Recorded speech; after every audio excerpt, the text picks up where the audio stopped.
On my wedding day, my parents Thr-atened to refuse walking me down the aisle because my fiancé is from a different country. I said, "Your prejudice is not welcome here." They shouted, "We raised you better." I smiled, "That's what you think." Minutes passed, everyone froze when my grandfather took their place. I was standing in front of the mirror in a white satin gown, heart racing, fingers trembling slightly as I adjusted the veil. Ava, my maid of honor, poked her head into the room. "Are you sure you want to go through with this?" I glanced over at her and managed a weak smile. "Absolutely. Just not sure who's walking me down the aisle." It had started 2 years earlier, when I met Ishan during grad school in Seattle. He was born and raised in Kolkata, came to the US on a student visa to pursue architecture, and had this calm intensity I'd never encountered before. We debated on our first meeting, he disagreed with my stance on zoning reform, and that turned into conversations, long walks, shared meals, and eventually, love. When I introduced him to my parents, I was nervous. I knew their track record when it came to things like culture and background. They'd always been, let's just say, insular. Friendly enough to the outside world, but deeply suspicious of anything they didn't consider familiar. Their smiles when they met Ishan were polite but strained, their questions loaded in that passive-aggressive way. My dad asked him if he planned to go back home after school, as if his presence here was temporary, a phase I'd grow out of. Later that evening, my mom asked me if I was sure about him. Why wouldn't I be? He's from a very different background, Alara. Do you really think you're ready for all that comes with it?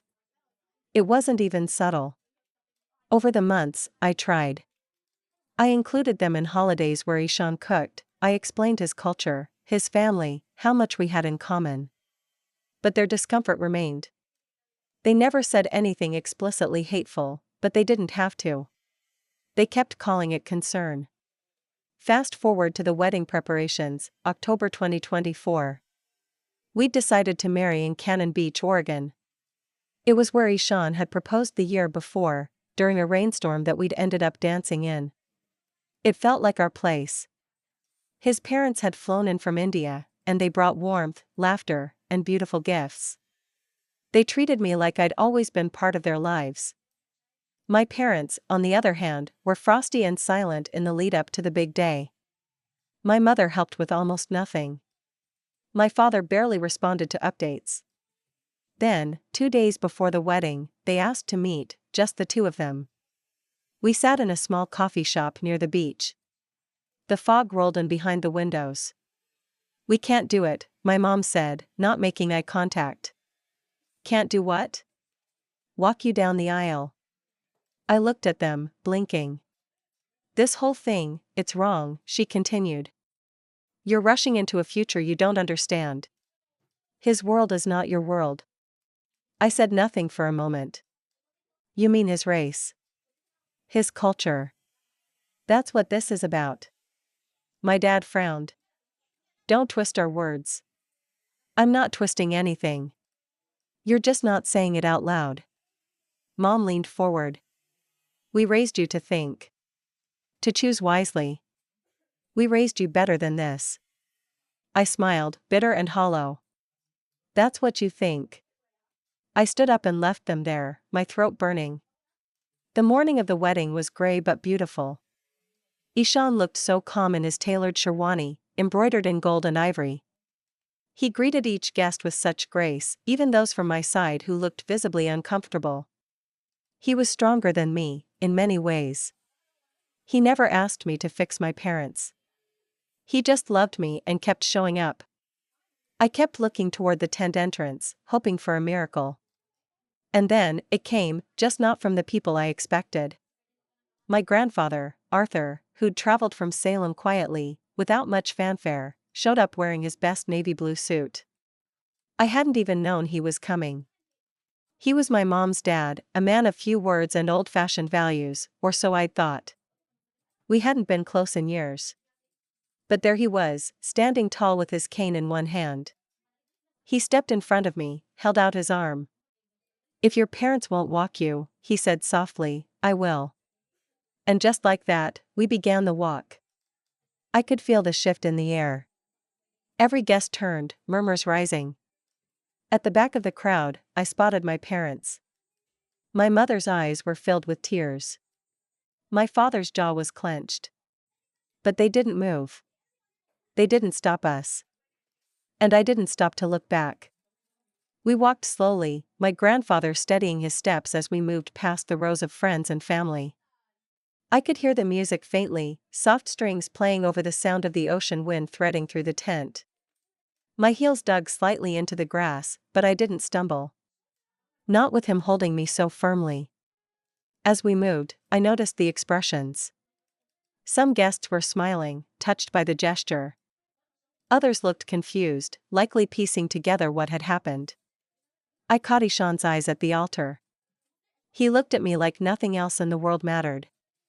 It was the kind of look that, if you've ever received it, you never forget.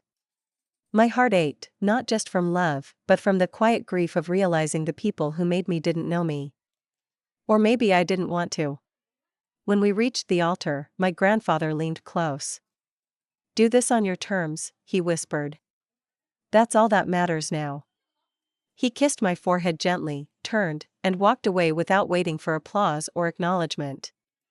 Just returned to his seat next to Ishan's parents, as if he had always been part of their world. The ceremony carried on. Our officiant, a close friend of Ishan's named Priya, spoke with warmth and humor. We'd chosen to blend elements from both our backgrounds, an American vow exchange with a small Bengali ritual involving garlands, symbolizing mutual acceptance. It felt intimate, sincere, imperfect in the best way. Ishan's parents beamed through it all, participating joyfully even though they'd never seen a Western wedding before. His mother had tears in her eyes, and at one point, she touched my hand softly, a silent reassurance that I was now truly part of her family. The rest of the afternoon unfolded in that hazy, surreal way that weddings do: blurred faces, clinking glasses, laughter from old friends, dancing in the damp grass under string lights. There was joy. So much joy. But there was also this strange hollowness tucked into the corners. Like a whisper reminding me of what had been lost to get here. After the ceremony, guests mingled near the ocean cliff. I stepped away for a moment to catch my breath and found myself staring out at the Pacific. The wind tugged at my veil, and I let it go. Just stood there and let the cold hit me. I heard the sound of shoes approaching on wet earth. It was Ava.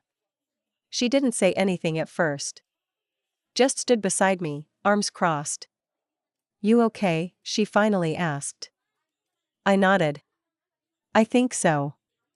She exhaled. "I still can't believe your grandpa showed up like that. That was powerful." "Yeah," I said. "It was. I thought your mom was going to faint." I didn't respond. I was still trying to figure out what I felt. There was pride in standing firm. There was gratitude, for Arthur, for Ishan, for all the people who stayed by my side. But there was also this ache. I hadn't expected it to hurt so much to realize that the people who gave me life could so easily try to guilt me out of living it. Ava touched my shoulder.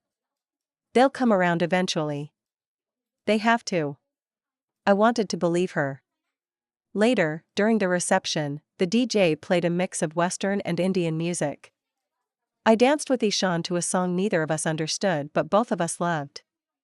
At one point, I watched my grandfather laugh at a joke told by one of Ishan's uncles. Two men from opposite worlds, both old and stubborn, now clinking glasses like they'd been neighbors for decades. It struck me then, family isn't always about shared blood. Sometimes, it's about who decides to stand next to you when it matters most. Still, I couldn't shake the feeling of that empty chair. The two that stayed empty through dinner and dancing. The absence that somehow felt louder than the music. Just before dessert, I stepped outside again. The sky was clearing, stars blinking through. My dress was damp around the hem, but I didn't care. I was staring at the sea again when I heard another pair of footsteps. This time, I turned. It was my mother. She looked smaller somehow. Or maybe it was just that she wasn't flanked by my father. She walked toward me with slow, deliberate steps, her shoes crunching over gravel. Her makeup was smudged, and she was clutching her purse with both hands. "Elara," she said. I didn't answer. She looked out at the water like I had. We stood there in silence for a long time. Then, quietly, she said, "Your grandfather humiliated us." I scoffed under my breath. Of course. That's what she led with. She turned to me. "This whole thing. It's a lot. You know it is." "I do," I said, finally. "But I also know it's not your job to approve of who I love." "You think we're bad people," she said, and there was a crack in her voice. "I think you're scared of people," I replied. We stood in the cold wind a little longer. She didn't apologize. I didn't beg. That conversation, whatever it was, ended in the same quiet way it began. She turned and walked back toward the darkened path. She hadn't come to reconnect. She came to explain herself. And maybe that was the biggest lesson: not everyone is capable of showing up for your happiness. Not everyone can witness your joy without feeling like it's a betrayal of theirs. I walked back inside alone. The cake had been cut. The kids were running in between the tables. Ishan caught my eye from across the tent. He didn't ask what had happened. He just smiled at me like he always did. Later that evening, long after the music had slowed and the toasts had quieted, I stood in the back corner of the tent, watching guests slowly begin to trickle out. The fairy lights above us swayed in the breeze, casting soft golden shadows across the grass. The warmth of the day had faded into a coastal chill. I leaned against one of the wooden posts, arms crossed, trying to soak it all in, not just the details, but the weight of it all. It didn't feel like a wedding in the usual sense, not for me. It felt like a reckoning. Ishan found me there, silent and still, nursing a glass of champagne I hadn't touched in over an hour. His presence, as always, was grounding. He didn't speak right away. He just took my free hand and rubbed a thumb gently across my knuckles, letting the silence do what it needed to. When he finally did speak, it was just a simple question. "Do you regret anything?" I thought for a long moment. The honest answer wasn't yes or no, it was more complicated than that. "I wish they had been better," I said quietly. "But no. I don't regret this. I don't regret you." He nodded, just once. That was all he needed. Behind us, someone tapped on a microphone. It was my grandfather again, standing at the edge of the tent with a glass of cider in hand. The remaining guests quieted, turning their attention to him. I felt a ripple of surprise go through the room. Arthur wasn't exactly known for speeches or grand gestures. He cleared his throat. "I don't normally speak at these kinds of things. I prefer to let others do the talking." He paused, eyes scanning the tent until they landed on me. "But I watched something important happen today. I watched a young woman, my granddaughter, stand up for the life she wants. That takes courage. It's not easy to go against your own blood. I know that firsthand. But sometimes, doing the right thing means disappointing the people who think they know what's best." The room was still. Not even the waves outside could be heard. "I'm proud of her," he said. "And I'm proud of the man she chose. Because he loves her in a way every parent should wish for their child." He raised his glass. "To Elara and Ishan." There was a round of quiet applause. Not thunderous, not performative, just respectful. I could feel tears welling in my eyes. I caught Ava dabbing her face with a napkin in the corner. As people raised their glasses, I felt a shift. It wasn't dramatic or loud, but it was something real, a small rupture in the silence that had wrapped around the situation like fog. People were seeing what I had seen for years, that love doesn't come in the package we expect. That support sometimes arrives in the least likely forms. After the toast, I slipped out of the tent again. I needed the air, and maybe the distance. I found myself wandering the path down toward the cliffs, my dress dragging across dew-covered grass. The ocean was louder here, crashing relentlessly against the rocks below. I could feel the wind pull at my hair, mess up what little was left of my makeup, but I didn't care. Behind me, footsteps again.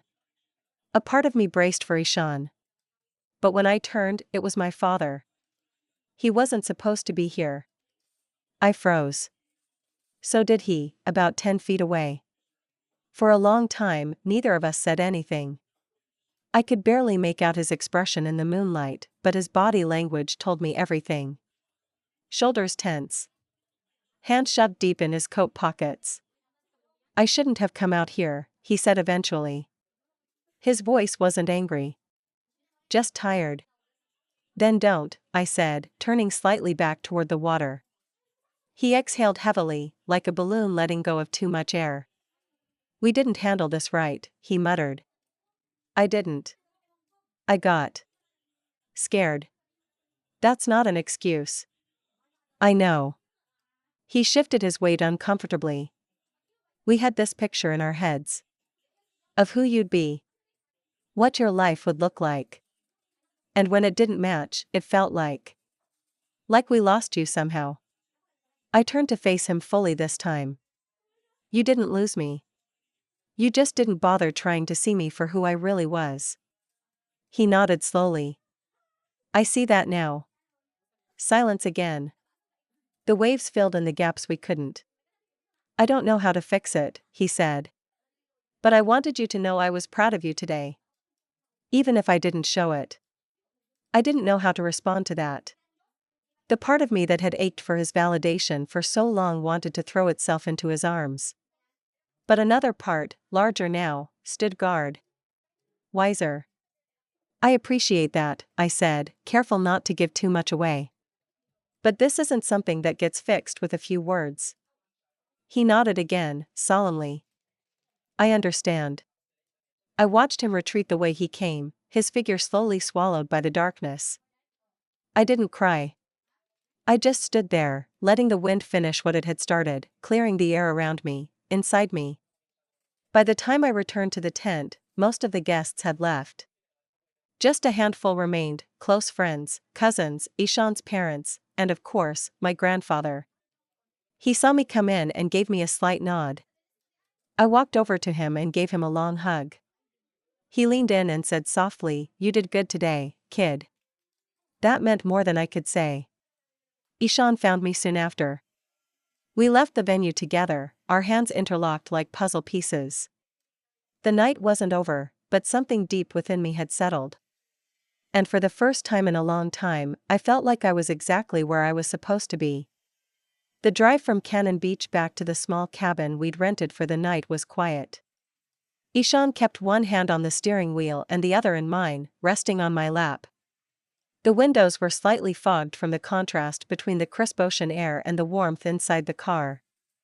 We didn't talk much. We didn't need to. There was a calm between us, earned, not assumed.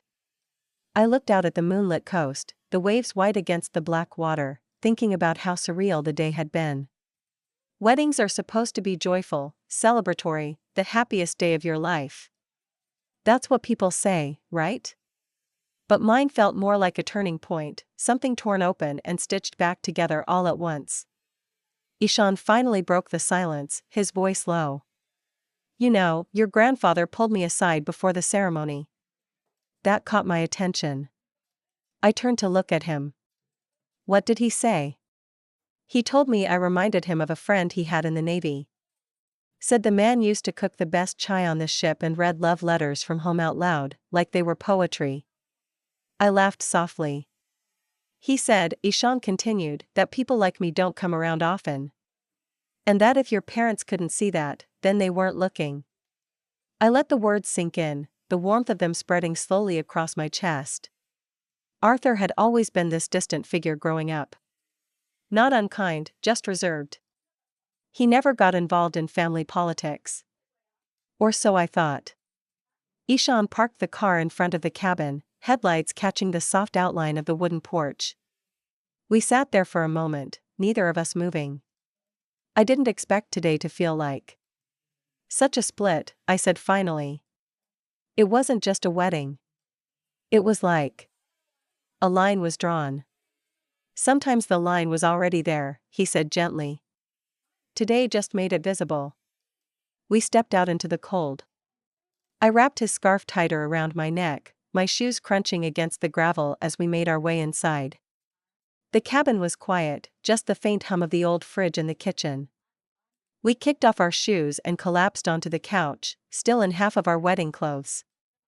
I rested my head on Ishan's shoulder, and he began undoing the pins from my hair, one by one. It was in that silence, the intimacy of being cared for without ceremony, that I felt the first real wave of peace. Not joy. Not yet. But peace. And then, of course, the phone buzzed. I almost didn't check it. But curiosity got the better of me. It was a text from my mother. I hope you know this decision has consequences. I stared at it for a long moment, the screen casting a bluish light over the coffee table. I didn't show it to Ishan. I just locked the screen, set the phone down, and tucked my head closer into his chest. Because I already knew. There would be consequences. Some of them might be heavy. Others are unexpected. But I had made my choice. And I wasn't walking it back. Later, as I lay in bed next to the man I'd just married, I thought about the dinner table I grew up at. The lace tablecloth, the porcelain dishes, my mother's careful arrangements. I remembered the way my father would clear his throat before saying grace. The silences that filled the space after we said amen, the kind that weren't peaceful, they were fragile. Waiting to break under the weight of anything too real. And now, I imagined a new table. Not pristine, not quite. A little loud. A little messy. A fusion of spices, colors, voices, languages. I imagined laughter that wasn't curated, stories told with hands in the air, music drifting in from the next room. I wanted that table. And I was done asking for permission to build it. The next morning, we woke early, still wrapped in layers of fatigue and leftover adrenaline. Ishan made tea while I padded around the cabin barefoot, trying to stretch the tightness from my shoulders. We stood on the porch together, warm mugs in our hands, looking out over the fog-slicked trees. The smell of salt water was still in the air. I checked my phone again, expecting silence. But there was another message. This time from my dad. Arthur told me I missed something important. I don't know how to fix it, but I want to try. When you're ready. No apology. But a crack in the door. I turned the phone off again and slid it into my robe pocket. Everything okay? Ishan asked. I'm not sure yet, I said honestly. But I wasn't angry. I wasn't crushed. Because for the first time I felt like I was living in a truth I had chosen, not one I had inherited. And that changed everything. We stayed in Cannon Beach for a few more days after the wedding. Part honeymoon, part detox. Ishan and I wandered tide pools in silence, read old novels on the porch, made slow meals, and let the ocean do its quiet healing work. I didn't respond to my father's message right away. Not because I didn't want to, but because I wasn't sure what version of myself I'd be responding to. The daughter they thought they raised? Or the woman I'd finally become? By the time we returned to Portland, life had begun to resume its rhythm. Ishan accepted a job at a design firm downtown, and I returned to teaching part-time at the university. Our days were simple: commutes, meal prep, book clubs, Sunday markets. Peaceful. Familiar. And still, every so often, I'd get a ping from my parents. Never a call. Just short, careful messages: your cousin graduated. Thought you'd want to know. Do you still have the Christmas dishes from Grandma? Hope you're well. They weren't questions. They weren't invitations. They were placeholders. A way to keep the illusion of contact without ever acknowledging the rupture. The refusal. The betrayal. But the real shift came that spring. My grandfather passed away in early March, in his sleep, at home. He'd been quiet about his health, typical Arthur. The funeral was held in Salem, and I went, of course. Ishan came with me, as did several of his friends who had become our chosen family. We sat in the third pew, while my parents took the front. They hadn't seen me since the wedding. I wore a navy coat Arthur had once complimented me on. No makeup. No jewelry. Ishan held my hand through the entire service. My parents never turned around. Afterward, there was a small reception at the community center. Coffee. Cookies. Folded chairs. My father stood at the front to give a speech. He talked about Arthur's service. His sense of humor. His stubborn streak. But not his courage. Not his choice. He didn't mention the wedding once. I was halfway through a cup of lukewarm decaf when I noticed Arthur's lawyer, Ms. Rowan, standing near the hallway. She caught my eye and gave me a small nod. "Elara," she said. "Could I speak to you privately for a moment?" We stepped into a small office, the door shut softly behind us. "There's something I want to share with you," she said, setting down a thick envelope. "Your grandfather made a few changes before he passed." I blinked. Changes to what? His will. She opened the envelope and slid a few documents in front of me. It turns out, Arthur had left his entire estate to me. The house in Salem. The savings account. The antique coin collection he never let anyone touch. Every cent, every asset, with a handwritten note tucked at the end: "You stood when others sat. You chose love when others chose fear. I want you to have this, because you carry my name with pride, not apology. Use it to build the life they tried to deny you." Arthur. I didn't say a word.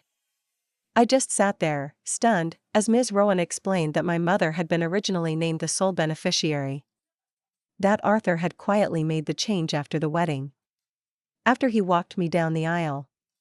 He hadn't told anyone. When I walked out of that office, everything around me looked different. The satisfaction wasn't in the money. Or the house. It was in the fact that the one person they underestimated, quiet, old, set in his ways Arthur, had watched them make their choices. And then made his. It didn't take long for my parents to find out. 2 weeks later, I got a call from my mom. No text this time. A real call. I let it ring once. Twice. Then I picked it up. "Elara," she said, her voice tight. "Yes?" "I just heard from Rowan." I didn't answer. You convinced him to do this, didn't you?" I laughed. Not cruelly. Just softly, from deep in my chest. "You think I needed to?" There was silence on the other end. Then, he was not in his right mind. He was in the clearest mind I've ever seen him in. "Elara, we're your family." "Then you should have acted like it." Click. I didn't slam the phone. I just set it down. The rest of that spring passed with a clarity I hadn't known in years. I sold Arthur's house, just as he asked me to in his letter, and donated part of the money to a foundation in his name that supports cross-cultural education and community initiatives. I kept the coin collection. Ishan helped me build a display case in our living room. When we hosted our first family dinner in our new home, a mix of Ishan's colleagues, my friends, 2 neighbors from our old apartment, and Ava, we served butter chicken next to rosemary roasted vegetables, naan with wild Oregon mushroom soup, and toasted with spiced cider and local Pinot Noir. Everyone laughed. The table was too small. Someone spilled wine. The dog barked at someone's scarf. It was perfect. And somewhere in the center of it, there was a framed photo. Me, in a satin gown, eyes forward, smile steady. Arthur at my side, hand on my arm. The 2 people who were supposed to walk me down the aisle hadn't even shown up. But the man who had? He left a legacy. Not in money. Not in land. But in a single, simple truth: revenge isn't always loud. Sometimes, it's dignified. Sometimes, it's love passed forward, louder than hate. And sometimes, it's a quiet man in a blue suit, choosing the right side of history, without saying a word.